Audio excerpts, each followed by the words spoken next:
Welcome to Community Taking Action, ABCD's program highlighting people and organizations doing great things in and around the Boston area.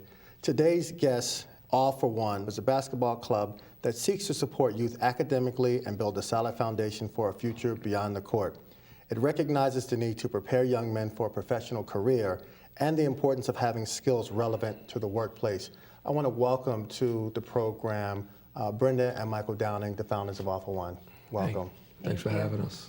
So, as I said in the intro, we try and highlight people that are doing great things in and around Boston, but what I do find is that we don't always talk about the sports.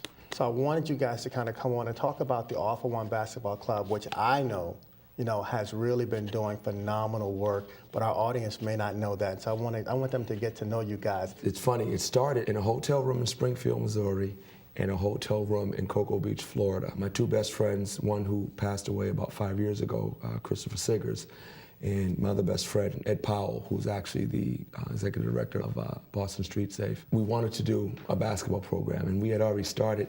We had a group of kids that we took to Bourne from the YMCA to play in a tournament. And it was just one tournament, and we all broke up, and we all went to play in various AAU programs. Right. So my son was playing for an AAU program, and Ed's son and Chris's son was playing for a different AAU program. So they were at Nationals in Florida. We were at Nationals in Springfield, Missouri. And I wasn't happy with the program that my son was playing on, and Ed and Chris wasn't really happy with the program that they were playing on. I have a basketball background. Chris had a basketball background.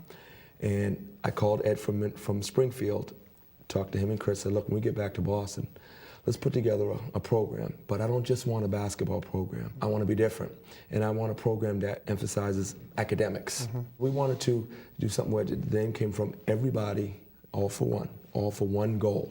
And if everybody pulls together, you can accomplish something. If everybody starts to become individualized and go different ways, you have a tougher time of accomplishing the task. So that's where it came from, and it stuck.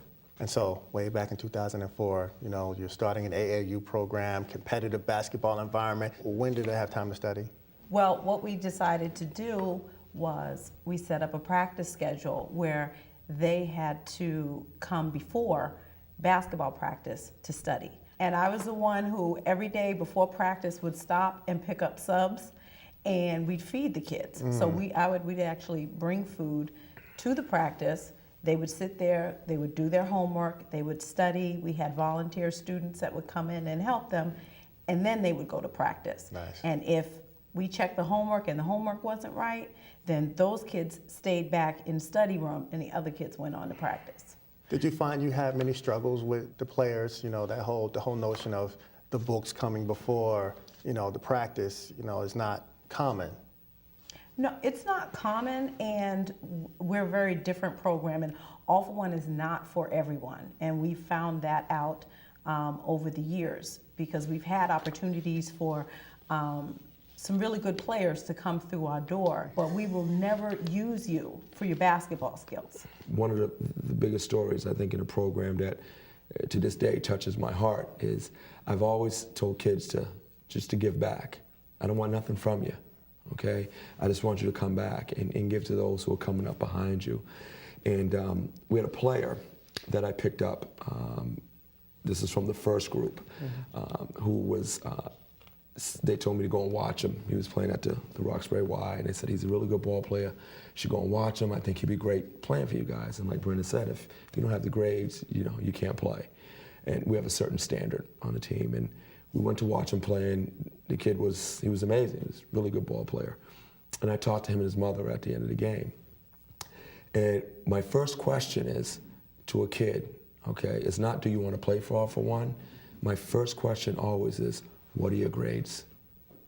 What are you doing in school? Because right then I can tell if a kid's going to be turned off, and if he's not about that, I can get that from him right away. And his mother said his grades are not good. They're not good. I said, well, you know what? Get me his report card. We'll talk. We got his report card. They were not good. But his mother was a strong woman, and she was looking for help with him and for guidance with him. And we weren't going to walk away from that. We weren't. So I said, okay, we're going to let him on a team, but he can't play until he brings the grades up. The next semester rolled around. He went from having majority of D's to B's, A's, and a couple of C's, just by being around us. He's a sophomore in college now, and I keep this in my cell phone. He sent me a text after the first semester of college, and this is a kid that probably came out of high school with a 2.3. He sent me a text with a snapshot of his report card. He was on the dean's list. And he said to me in a text, "I just want to thank you for everything you've done for me, all the guidance that you and your wife gave me, how you stuck with me and my mom." And he said, "And this is the fruits of your labor. Look at my report card." Wow. That stays with me because he listened. So somewhere out in our audience, there is a parent who says, "Oh my goodness, that's fantastic. You know, what are you looking for?" When that parent says, "Hey, I have a young student, what does my child have to do to become a member of All for One, to latch on to what you guys have and be successful?" I think when we started the program, we kind of went around and picked kids because it was a basketball team that we said, okay, you got to be academically sound to play. And it turned into what it is today. But to be a part of what we do, you have to be a parent that is willing to buy into what we do, to support what we do. And you have to be a child that's of good character, of high integrity. And that's the kind of stuff that we push to the kids. So you have to come in with that. You have to come in with that. And at the end, you have to be willing to be part of a family. We're not just a basketball team. Mm-hmm. It's a family. When we travel, there is no, you take care of your kid, you take care of your kid. No, we look out for everyone's kid. So as a parent, you can be there.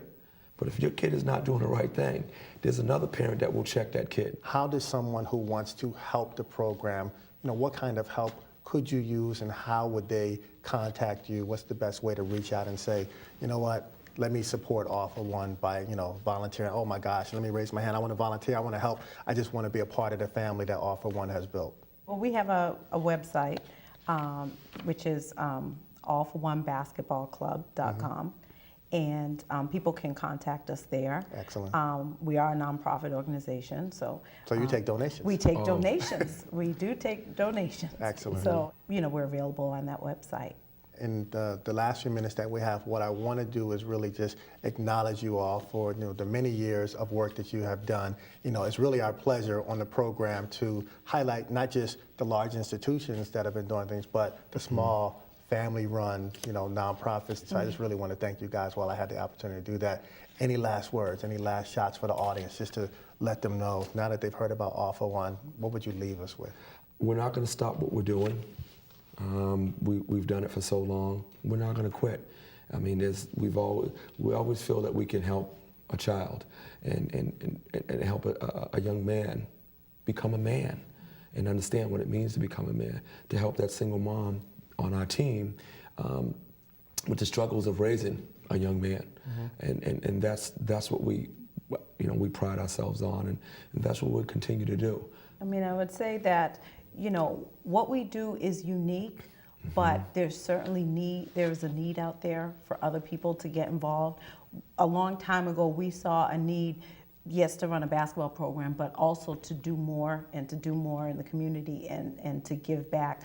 Coach Ed, one of our founders, he always says, if you can't give a whole lot, give a whole little.